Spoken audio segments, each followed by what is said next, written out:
નમસ્કાર મિત્રો અને વડીલો, તમારું બધાનું ગુજરાતી સ્ટોરી ચેનલમાં સ્વાગત કરું છું.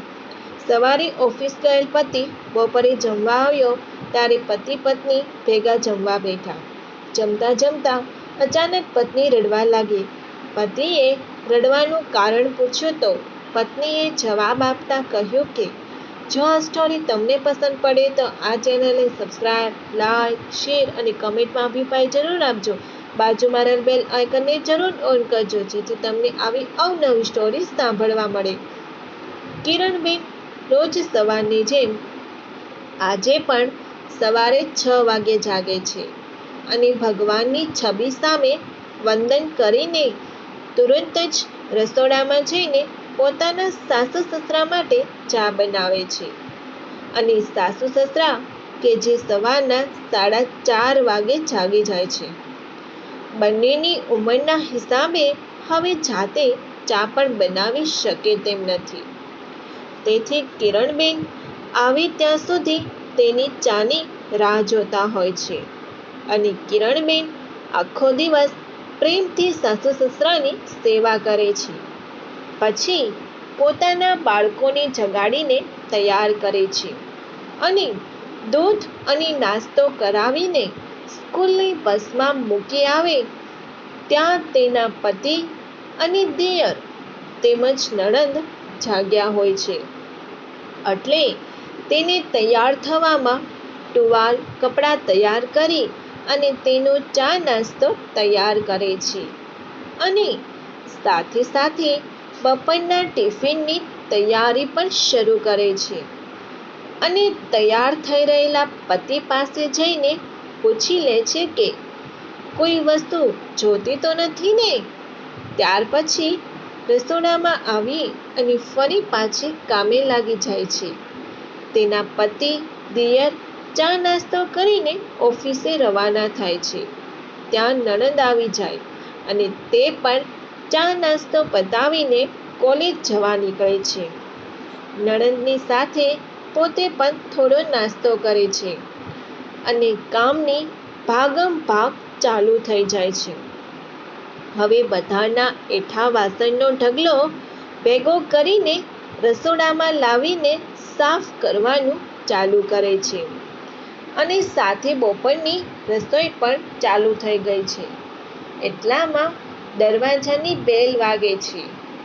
એટલે ત્યાં જઈને જુએ છે તો તેના સાસુ સસરાની તબિયત જોવા માટે 4-5 સગાઓ આવ્યા. તેને બહુ જ પ્રેમથી આવકાર આપી અને સાસુ સસરાના રૂમમાં લઈ ગયા. તેને પાણી આપી અને તેના માટે ચા નાસ્તો તૈયાર કર્યો. ઘડિયાળમાં નજર કરી તો બપોરના 12:30 વાગી ગયા અને હજુ તો અડધી રસોઈ પણ બાકી હતી. અને હમણાં જ બાળકો સ્કૂલેથી આવશે અને ભૂખ્યા પણ થયા હશે. એટલે બપોરનું જમવાનું બનાવવાનું કામ પહેલા હાથમાં લઈને ઉતાવળથી રસોઈ બનાવવા લાગ્યા. રસોઈ તૈયાર કરીને બહાર નજર કરી ત્યાં બાળકો સ્કૂલેથી આવી ગયા હતા. તેને જમાડીને સાસુ સસરાની પરેજીવાળી રસોઈ તૈયાર કરી અને તેને પણ જમવા બેસાડી દીધા. ત્યાં બપોરના 2:30 વાગી ચૂક્યા હતા. એટલે તેના પતિ અને દિયર જમવા માટે આવી ગયા. તેનું ભાણું તૈયાર કરીને જમવા માટે બોલાવ્યા. જમવા બેસતા પતિએ પૂછ્યું કે તે જમી લીધું? ત્યારે જવાબ આપ્યો કે ના, તમે જમી લો, હું ગરમ રોટલી ઉતારી દઉં છું. ત્યારે તેના પતિએ કહ્યું કે મારે ગરમ રોટલી નથી જોતી, તું મારી સાથે જ જમવા બેસી જા. પતિનો પ્રેમ અને લાગણી જોઈને જાણે આખા દિવસનો થાક ઉતરી ગયો હોય તેવું લાગ્યું. જમવાનું શરૂ કર્યું. ત્યાં ઘરે આવતા સગા સંબંધીના કટાક્ષ યાદ આવ્યા અને આંખમાંથી આંસુ નીકળવા મળ્યા. ત્યારે પતિએ પૂછ્યું કે શું થયું, તારી તબિયત તો ઠીક છે ને?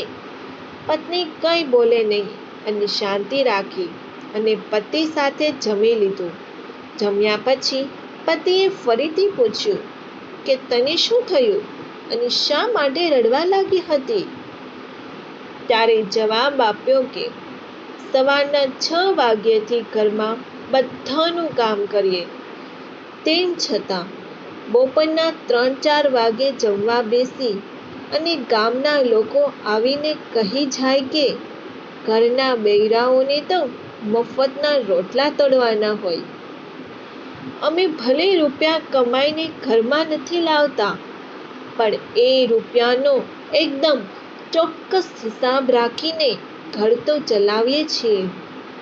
ક્યાંય પણ 1 રૂપિયો ખોટો ખર્ચ નથી કરતા અને બધાની મનગમતી રસોઈ બનાવીએ. ઘરના બધા કામ કરીએ, તેમ છતાં ગામના લોકોને મફતના રોટલા કેમ લાગતા હશે? અને આવું બોલવા વાળાને એક દિવસ પણ પોતાનું બધું કામ જો જાતે કરવાનું આવે તો થોડા દિવસે તારા દેખાઈ જાય. દરેક ઘરમાં સ્ત્રી સાસુ સસરાની સેવા દીકરી બનીને, પતિની અર્ધાંગિની પ્રેમિકા બનીને, પોતાની દિયર અને નણંદની માતા બનીને અને બાળકો સાથે બાળક બનીને જે સેવા કરે છે એ બધી ગૃહિણીઓ વંદનની પાત્ર છે. જો આ સ્ટોરી તમને પસંદ પડી હોય તો દરેક લોકો જોડે શેર કરજો. આવી સ્ટોરી સાંભળવા માટે આ ચેનલને સબસ્ક્રાઇબ, લાઈક, શેર અને કમેન્ટમાં અભિપ્રાય જરૂર આપજો. સાંભળવા માટે તમારા બધાનો ખૂબ